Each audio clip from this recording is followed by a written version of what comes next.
Deus, foi por um triz. Desta vez não foi uma dum-dum. Estamos nisto há 9 meses. E se lá chegar amanhã, vou-me embora.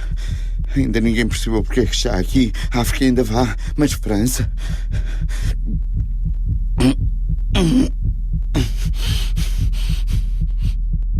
Esta guerra é diferente de todas as outras. Nunca até aqui vi tanta máquina junta. São as caminhonetas, os comboios, mas também todo o armamento diferente e sofisticado que nos foi distribuído.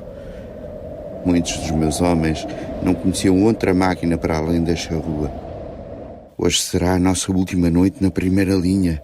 Os da primeira divisão já recuaram. Nós vamos amanhã. Desde março que os alemães tentam romper as nossas linhas noutros setores. Licença, meu tenente. Entra. Esta noite não chove. Mas faz frio, meu tenente. Vai um cigarro? Obrigado.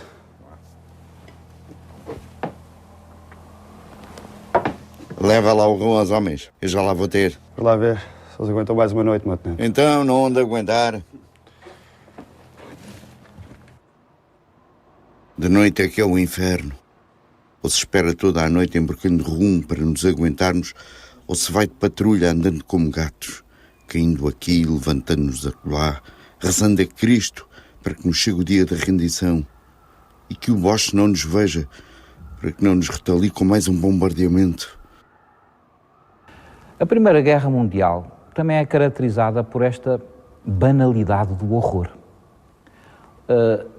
Era um verdadeiro inferno diário, em que havia mortos e estropiados em número variável, mas havia sempre ao longo da frente, porque os bombardeamentos com artilharia ou com morteiros eram constantes, além dos raids, ou, em casos esporádicos, gases e aviação.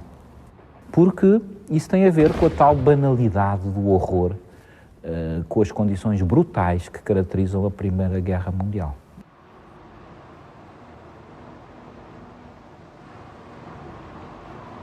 Na noite de 8 para 9 de abril, na planície do Rio Lys, frente ao setor português, a solitária 81ª Divisão de Reserva Alemã recua para dar lugar a 4 divisões colocadas na linha da frente. À sua retaguarda encontram-se mais 4 divisões que, no seu conjunto, alinham 100.000 homens preparados para riscar do mapa o setor português. A artilharia do 6º Exército passou a dispor de um total de 1.700 peças, número 4 vezes superior ao dos aliados, 100 peças por quilómetro. Por comparação, a 2ª Divisão Portuguesa tinha 88 peças para uma frente de 11 quilómetros.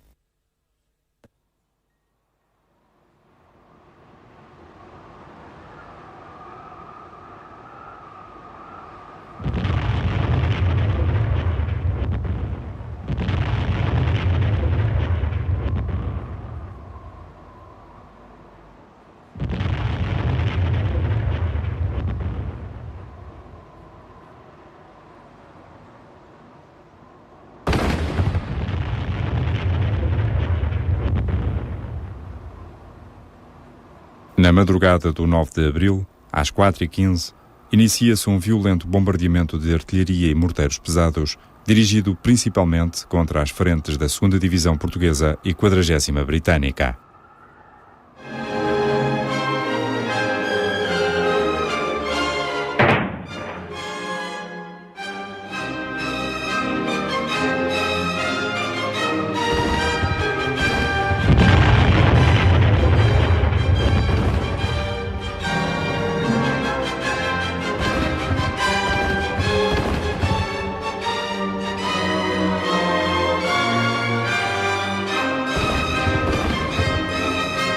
Além das poderosas granadas explosivas, foram utilizados gases fugênio e mostarda. Os objetivos visavam neutralizar a artilharia dos aliados, os cruzamentos de estradas, postos de comando até ao nível de batalhão. Após a barragem de artilharia, os alemães lançaram-se ao assalto das posições portuguesas. Às 7 horas, a infantaria alemã salta os parapeitos e avança sobre a primeira linha, em 3 vagas de assalto à distância de 120 metros entre si. Alguns grupos dispersos pelos abrigos do terreno à retaguarda da primeira linha oferecem a resistência possível. Em alguns pontos, chega-se à luta corpo a corpo. No entanto, as baixas são enormes no lado português. A 5ª Brigada, no setor de Fauquissart, perde mais de 60% dos seus efetivos, cumprindo a ordem de morrer na linha B. Em La Couture, as tropas alemãs defrontam-se com 3 companhias portuguesas e o 11º Batalhão de Ciclistas britânico. O combate dura até às 12 horas do dia seguinte, quando as munições se esgotaram. Em poucas horas, o setor português deixava de existir. As divisões alemãs tinham literalmente atrocidade a 2ª Divisão do Corpo Expedicionário Português. Em algumas unidades, as baixas rondavam os 60%. Em 2 dias, foram aprisionados mais de 6.500 portugueses. Na fatal semana de abril, em que circunstâncias difíceis se combinaram para favorecer o assalto alemão, a derrota tática anglo-portuguesa na Batalha de Lalice era inevitável. Mas apesar dos sucessos iniciais, os alemães não alcançaram os objetivos estratégicos de envolver os britânicos na Flandres e empurrá-los para o mar, devido à resistência que encontraram desde o 9 de abril até ao fim desse fatídico mês de 1918.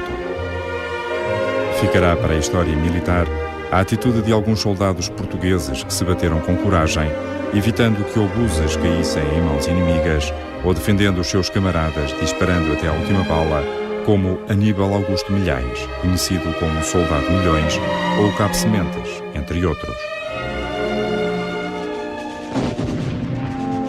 Numa frente de 11 km, as 8 divisões alemãs bateram a precária, cansada e mal preparada 2ª Divisão Portuguesa em linha. Pelas dificuldades postas ao avanço, que os alemães pretendiam fulminante, foi valiosa para os aliados a defesa do setor português. A 2ª Divisão cumpriu a ordem: morrer na linha B.